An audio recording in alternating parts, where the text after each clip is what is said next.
My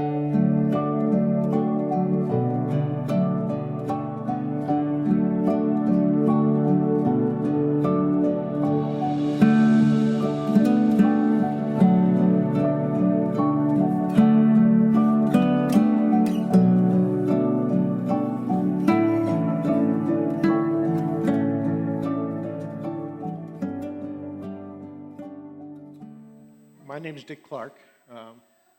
Many of you know me. I have the privilege of getting to share some thoughts with you this morning.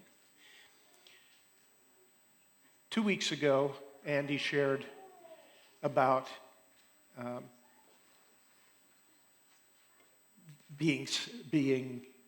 making room for Jesus. Last week was making room for others. This week we're going to talk about making room for seekers. A few weeks ago, I took my brother Stan shopping and to get his haircut, and I dropped him off at the stylist place. I went and ran some errands, came back to get him. Just before he went in, I'd given him his debit card to pay for it. And came back, went in, he was almost done. A few minutes later, he came out just as beautiful as he is now. And we went up to go ahead and pay for his haircut. He checked his wallet. He couldn't find his debit card. He checked his pockets. He couldn't find the debit card. So I did a check of his wallet, and I couldn't find the debit card.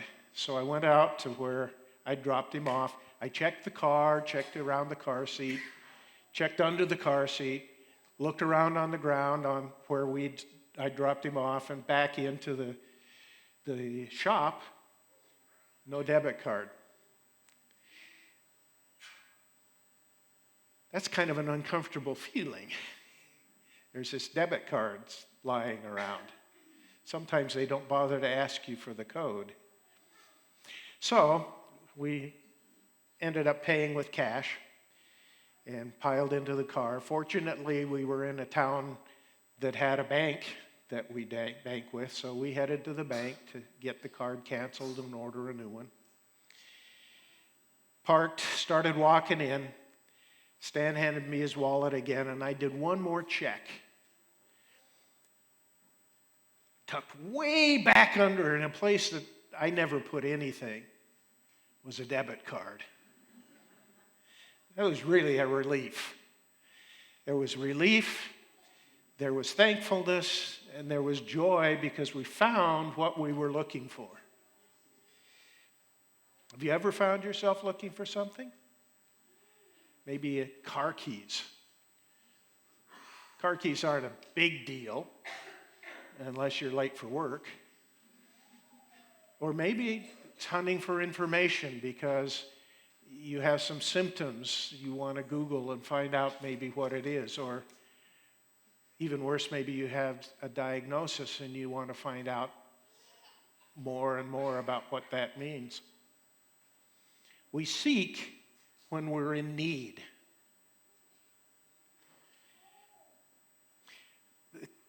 Anybody have fun watching the kids today? I happen to love kids, and I think Christmas programs are one of the most special times. Unfortunately for me, I have to follow that act. That doesn't work well. Today, chances are, when you have a kids program, the things you're going to remember are when Jimmy was up here picking his nose, or Carol, for the third time, was throwing her dress over her head. That's the stuff you remember. But I want to try to make it easy for you. I want to give you one thing to try to remember from today. And that thing is, God is still making room for those who are seeking after good news that will bring them great joy. And then a question, am I? In the 15th chapter of Luke, Jesus gave us 3 examples of people who were seeking something and found joy. You may or may not remember them. The first was a shepherd who lost a sheep and went and found it. He hunted and hunted, he found it, he brought it back, and he had a party with his neighbors to celebrate that he found that sheep. The second one was a woman who had lost a coin somewhere in her house. She did a spring house cleaning to try to find that thing, and she did find it, and when she found it, she threw a party for her friends because she found it. She had great joy. The third one may be a little more familiar. That was a guy who took off from his family. His dad was concerned about him, watched and prayed for him, and eventually that man came back as the prodigal son, and his father threw a huge banquet to celebrate his return. They all found great joy when they found what they were seeking. The Advent story describes good news of great joy, and it came to those who were seeking him. Matthew 2, verses 10 and 11 talk about the Magi.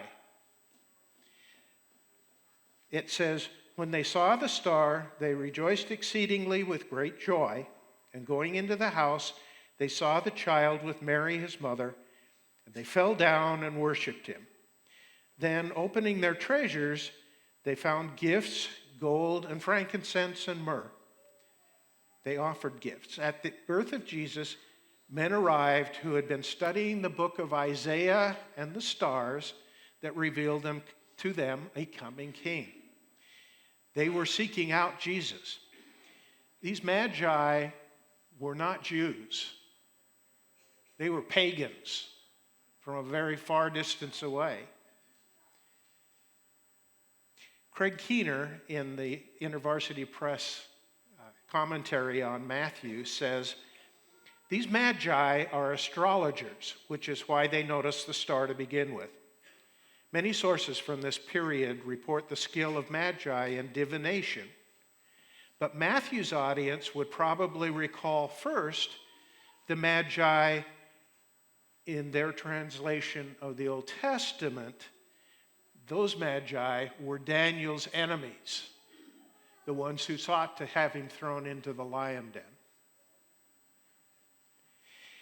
They were selfish, incompetent, and brutal pagans, according to Daniel 2:2. In this period, when the Magi came, they probably would have been Zoroastrian, which is a Mid-Eastern religion, but Matthew's readers would think more of Daniel's antagonists. The story in Matthew reveals God making room for those who are seeking after the good news that will bring them great joy. Although the Bible forbid divination, in Deuteronomy particularly, which includes astrology, for one special event in history, the God who rules the heavens chose to reveal himself where the pagans were looking. Without condoning astrology, Matthew's narrative challenges our prejudices against outsiders to our faith. Even the most pagan of pagans may respond to Jesus if given the opportunity. What a resounding call for the church today to pursue a culturally sensitive yet uncompromising commitment to missions. You may have heard of St. Augustine, sometimes known as St. Augustine of Hippo, from the late 300 AD to early 400 ADs. He made an interesting statement. There is a God-shaped vacuum in every man that only Christ can fill. History's recorded many people groups and individuals who've been seekers. Since God does not desire that any should perish, he's used various ways to make room for those seekers. There's an excellent book on the subject that I would suggest that if you have any interest, please read it. It's called Eternity in Their Hearts by Don Richardson. He documents people groups who have a vague God or traditions of a lost book or strange customs that parallel biblical customs, and their responses to the truth when the truth is revealed to them. I'd like to read to you from that book an example. The Karen people, which is a tribal group in Burma or Thailand. In 1795, an encounter took place in Rangoon, Burma. If the inhabitants of that village are not Burmese, asked a sun-helmeted English diplomat, what do they call themselves? Karen, replied the diplomat's Burmese guide. Karian? That mispronounced the Englishman. The guide left the mistake uncorrected. Very well, said the Britisher. Let's see what these Karianers look like. The Karianers, it turned out, were even more interested to discover what the Englishmen looked like. This first encounter with a European's white face electrified people in that village. Drawn like moths to a lamp, they converged upon the diplomat, who recoiled slightly as wiry brown hands reached out to touch his arms and cheeks. The Burmese guide, meanwhile, spoke disparagingly of the Karen. Be careful, they're just wild hill people given to stealing and fighting, he scoffed. It was not entirely true. The Karen were, in fact, the most progressive of Burma's many tribal peoples. Burmese, however, had abused and exploited the Karen for centuries, making such descriptions self-fulfilling. Nor could Burmese Buddhists forgive the Karen minority for stubbornly adhering to their own folk religion in the face of unremitting attempts by the Burmese to make Buddhists of them. The Englishman, in any case, was no longer listening to his guest. Cheerful Karen voices now charmed his ears. Every man, woman, and child around him glowed with radiant welcome. How refreshingly different, he thought, from the usual Burmese crowd's aloofness towards foreigners. A Karen man who could speak Burmese explained something to the guide. This is most interesting, the guide said. These tribesmen think you may be a certain white brother whom the people have been expecting from time immemorial. How curious, replied the diplomat. Ask them what this white brother is supposed to do when he arrives. He's supposed to bring them a book, the guide said. A book just like one their forefathers lost ages ago. They're asking with bated breath, hasn't he brought it? Oh, the Englishman guffawed. And who, pray tell, is the author whose book has power to charm illiterate folk like these? They say the author is Iwe, the supreme god. They also say, at this point the Burmese man's face began to darken with unease, that the white brother, having given them the lost book, will thereby set them free from those who oppress them. The Burman began to fidget. The nerve of these Karen. This English diplomat was part of a team sent to arbitrate a dispute between Britain and Burma, a dispute which Burma feared might let Britain have pretext to add Burma to its empire. And now these wily Karen were practically inviting the British to do just that. Who would have guessed, he fumed, that simple tribesmen could be capable of such subtlety? Sensing the guide's displeasure, these Englishmen also began to squirm. One word from the guide, and the Burmese authorities might descend with swords and spears against these humble villagers. Tell them they're mistaken, he ordered, hoping to set the Burman at ease. I have no acquaintance with this god called Iwa, nor do I have the slightest idea who their white brother could be. Followed by the guide, the diplomat strode out of the village. Hundreds of Karen, palled with disappointment, watched him leave. They intended no political ploy. They had simply repeated in all sincerity a tradition that had been handed them as a people since antiquity. Could our forefathers have been mistaken? Asked a young Karen. Don't worry, responded an elder, managing a hopeful smile. One day he will come. Other prophecies may fail, but not this one.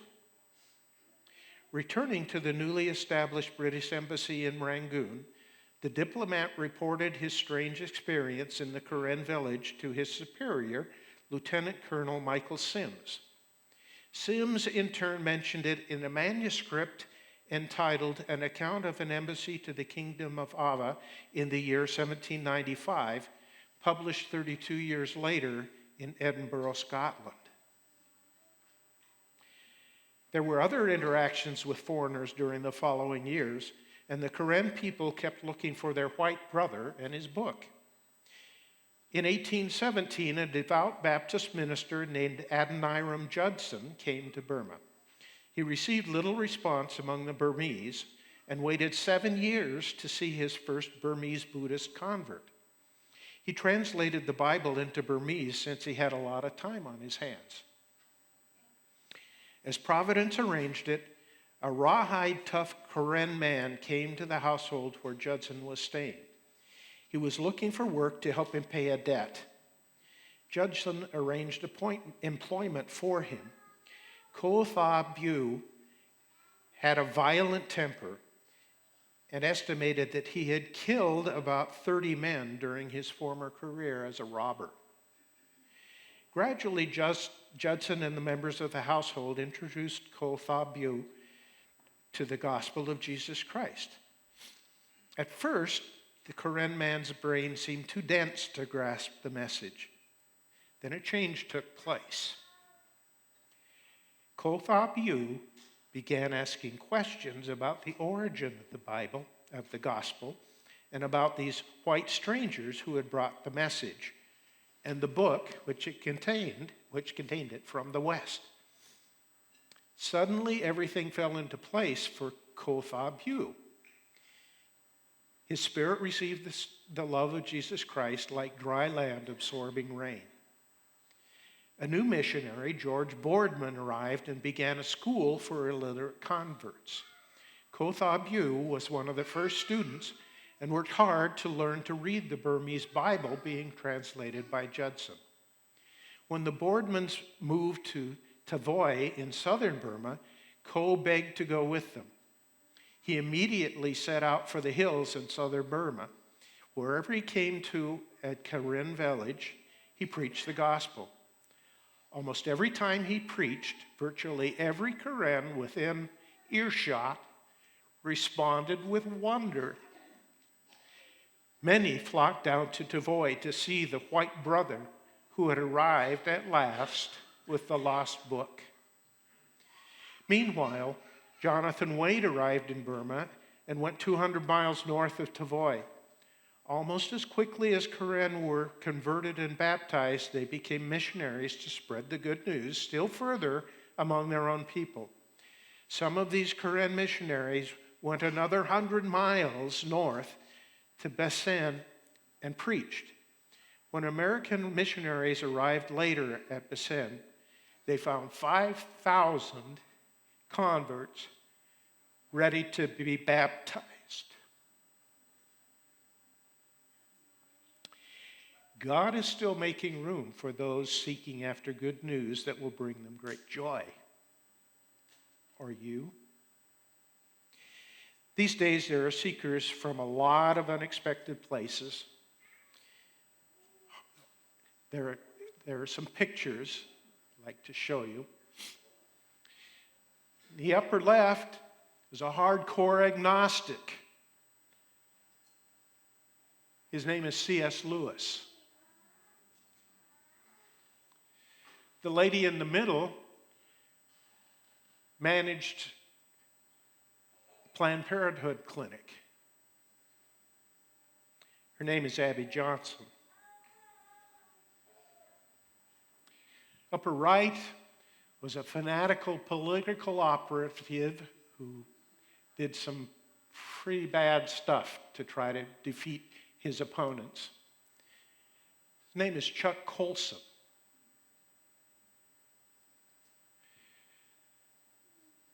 The guy in the lower left was a gang leader in New York City who had some questions. His name is Nicky Cruz, which may not mean anything to you, but he became a believer and an evangelist. And the guy in the lower right is the son of a founder of Hamas.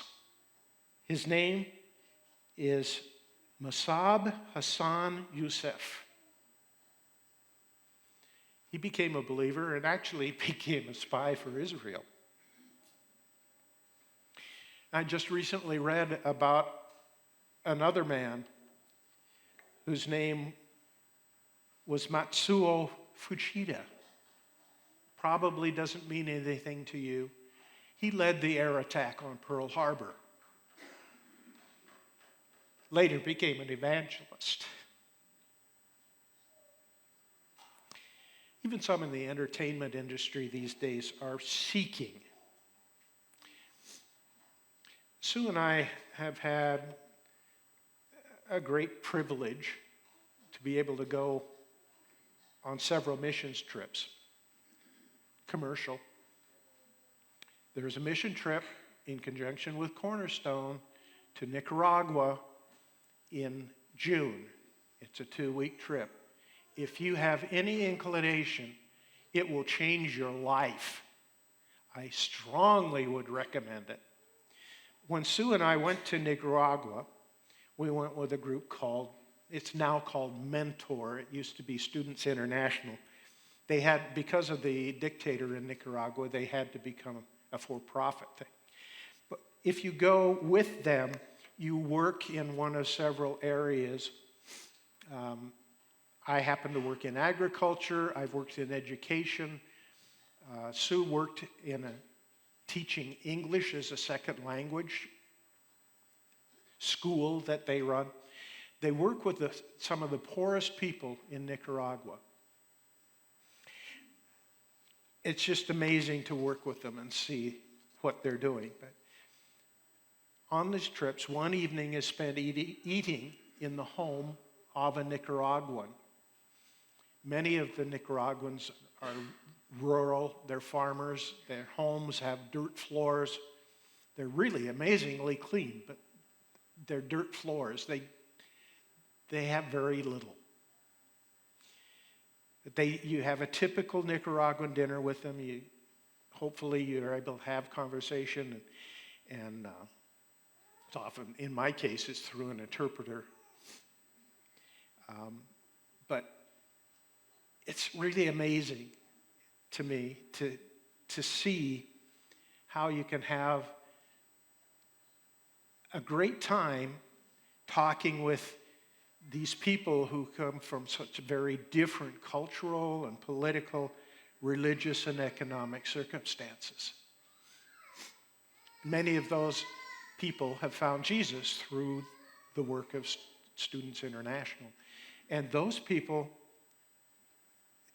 though they have nothing really compared to what we have, they're vibrant, joyous people. You know, it just drives home the fact that our circumstances don't give us joy. Seeking and finding Jesus does. Especially during Advent, we have to make room in our busy schedules to seek after Jesus, as Andy mentioned 2 weeks ago. We need to make room for Jesus, for our neighbors, and especially for those who are seeking, no matter who they are, or how imperfect they are, or how different from us they may be. God has always made room for those who are seeking after good news that will bring them great joy. Jesus kind of shocked the religious leaders of his day by associating with undesirables, like tax collectors and outcasts and sinners. I don't know if you know much about the relationship of tax collectors at that time, but the tax collectors were Jewish men who worked for the Romans, collecting Roman taxes and, just incidentally, extra for their own pockets. They were considered to be traitors. Jesus talked with them. He visited with them in their homes. He ate with them. And of course, the Jewish leaders were just dismayed by that. Currently in our country, differing political positions are creating huge divides between peoples, even individuals within families. People of one political persuasion often consider those with differing views to be traitors.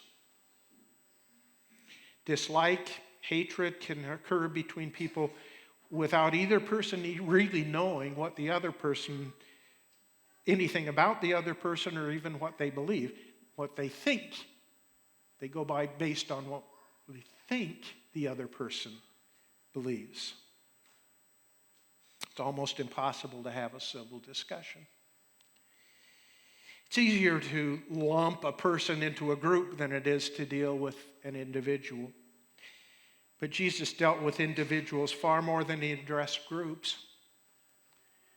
How am I doing with those whose views are different from mine? Am I willing to look at the whole person or just what I think are their views? What if that person is a closet seeker? Jesus associated with social outcasts.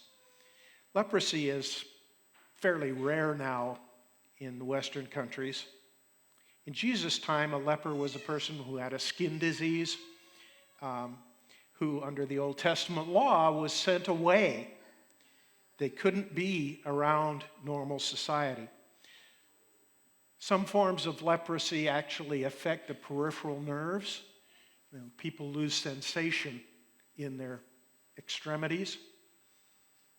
So at that time especially, that kind of people with that kind of leprosy could have grotesque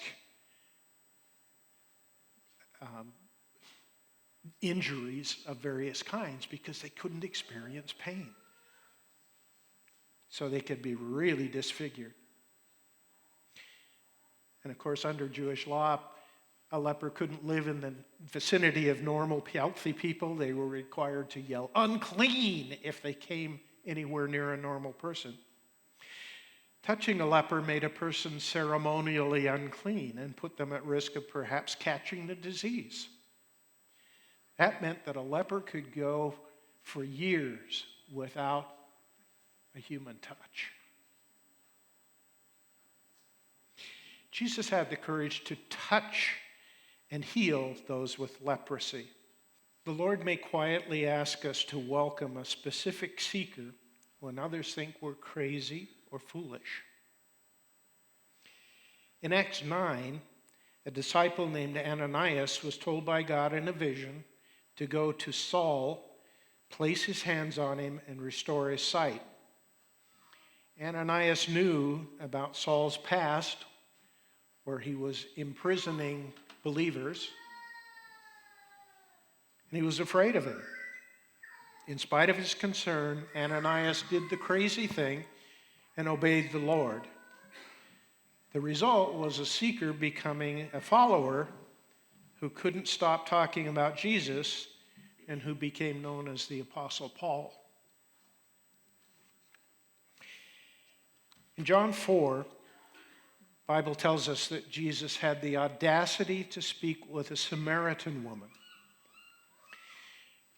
Jews typically would walk an additional half day in their travels from northern to southern, or the other way around in Israel.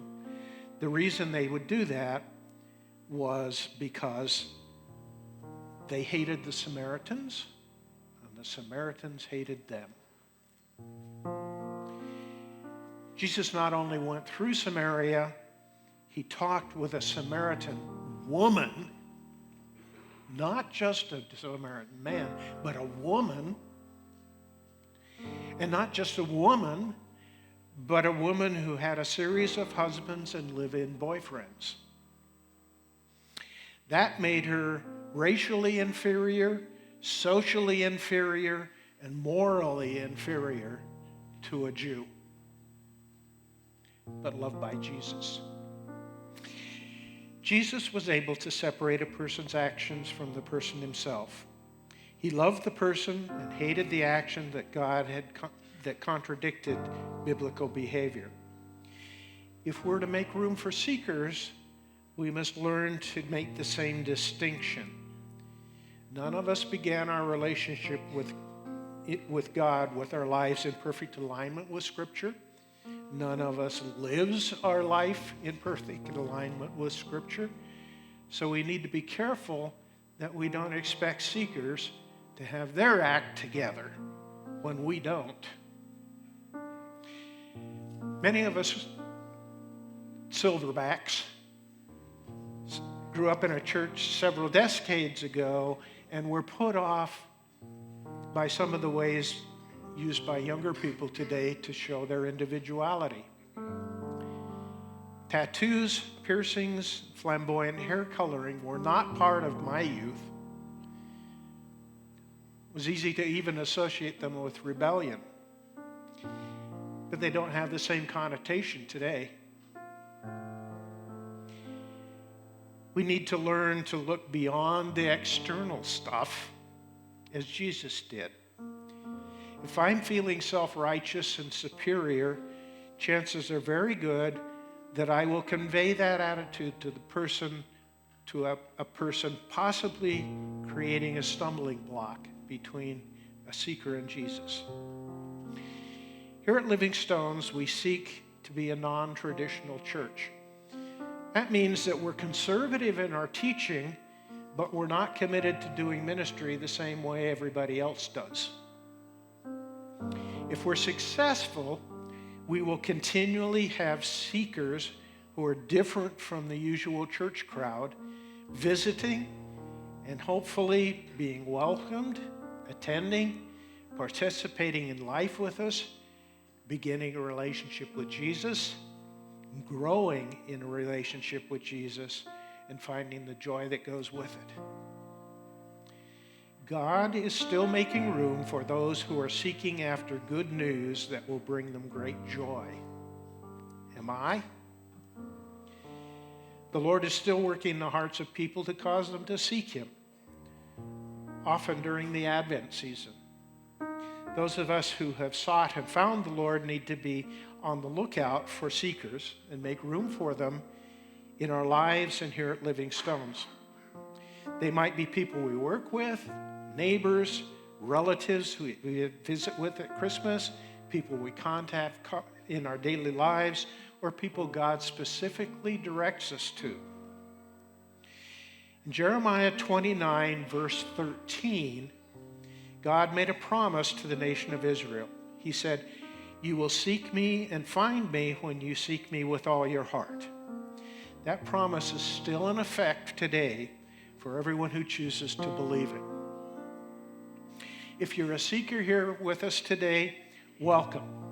Andy or one of the elders or the person who brought you would love to sit down with you and answer your questions about seeking Jesus and the joy that you can find when that happens.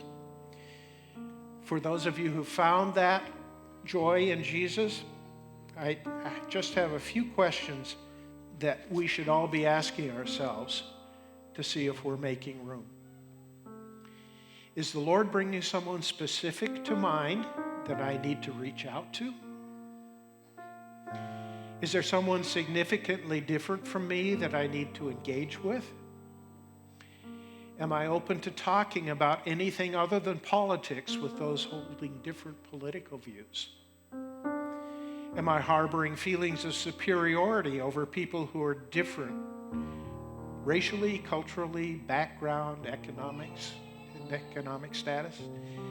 Am I open to talking with people who hold different moral values or ways of expressing individuality or even different religious backgrounds?